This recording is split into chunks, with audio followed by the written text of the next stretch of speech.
Yes. No, that good. We, black folks, we got high good. We're blessed and highly favored. We Veronique sure doesn't look like the video description. God put all. I'm like, she's a mom. She's been through this. She has written a book, fought depression, all of this. So they like, wait, hold on, who is this?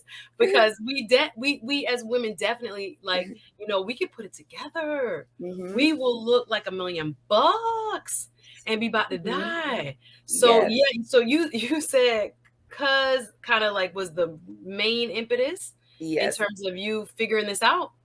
Yes. And then it took my coworker. I was at work Oh and yes, the I meltdown. literally Back just to the started. meltdown. Yes, yes, yes. Oh, me? Or Yes. Sorry. I was like, yes, there was a part of the story I didn't want to miss. Go ahead. oh, sorry. It was me. I was at work and I was literally like at my desk and I was in my office crying, like literally crying, crying, crying.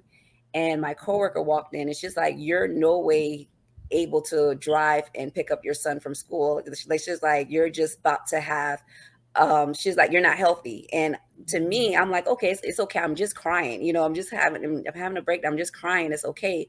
But the way that you know that you're not okay is because you are literally down. It's like you're down, like not just for a moment, you're down for like days, you're Wow. down for months, you're down for a long period of time. And it's like you just don't want to do anything. You feel like there's just a big weight over your shoulder and you're constantly stressed out, you're constantly worried, you constantly feel like you're like stagnant, you're not moving forward. um and I think those are one of the things. I don't know if this is something for everyone else, but I think that's one of the things for me that, I can say that was the depression state. And, I want to also put out there, I'm not a psychologist, I'm not a psychiatrist, but I am a certified mental health advocate. I do have my certification. And also speaking from experience, and I know like those are some of the things that I went through. I was in a dark place. I was just not motivated to do anything. I wasn't motivated to eat. I wasn't motivated to hang out with anyone. I wasn't motivated to go anywhere.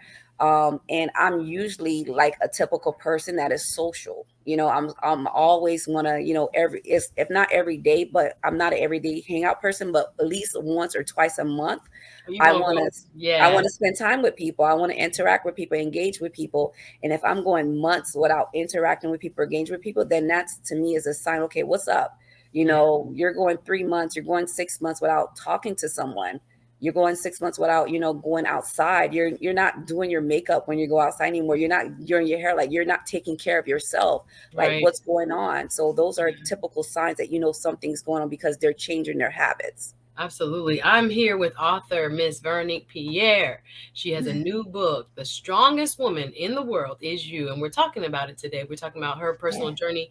And we're also talking about what we can learn from it. And I'm grateful to have women like you who speak on what they've been through. So Thank let me you. ask, what period of time you had all this tragedy happening in your life and then your behavior was taking a very major change? Over what period of time can you tell us that did this occur? Was this over like a year, 2 years? What was the span of when you were going through this very dark period with that dark cloud over you? What was that like? How many years or months were we talking about? I would say with about 4 years. Wow, It that's was a a long very long time. time. That's a very It long was time. Mhm. Yes, it was about 3 4 years. It was right after I had my son. And right after my son, I was going through a divorce as well with my ex-husband. I was in a very toxic relationship, and it took me when I had my son, which I should have got out a long time ago, but I wanted to stay in it for the kids.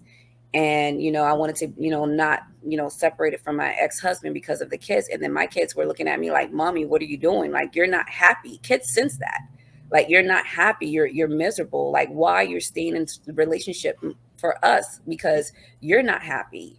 And to me, I'm thinking, oh, I'm doing the right thing as a Christian because I'm doing the right thing. I'm staying with my ex-husband. I'm trying to raise the kids together. But my emotions, my feelings was also affecting them because when I'm depressed, they're depressed. They feed off of my energy. So they're like, "You're not happy." And then to me, I'm thinking, okay, I'm masking everything. I'm putting on a smiley face. I'm, still trying to be mommy. But they're like, "We could sense that you're not happy. So what are you doing? Why are you doing this for us?" like my oldest child, she must said it to, she's like, Mama, you're doing this for us. And I was like, I didn't say anything to her. I was like, oh my goodness. And I just looked and I like, wow, like that's when it clicked. And I was like, okay, I am doing this for you guys.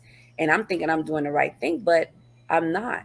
And a lot of times parents think that, but even I tried counseling. I tried, marriage counseling. I tried all types of counseling and it didn't work. And I was like, you know what? It's time for me to leave.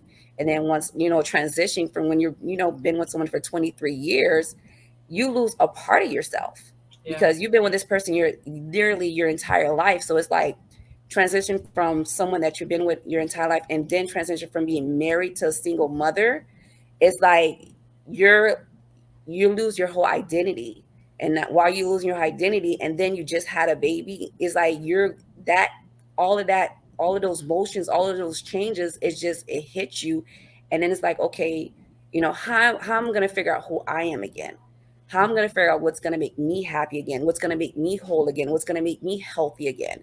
And then I started doing the work. I started, the first thing I did was get closer to God. I said, I need to get closer to God. I need to get back into church. I got back into church. I started doing things in the church. I started praying more. I created a prayer closet. I started praying in my prayer closet. I started reading the Bible, doing devotion.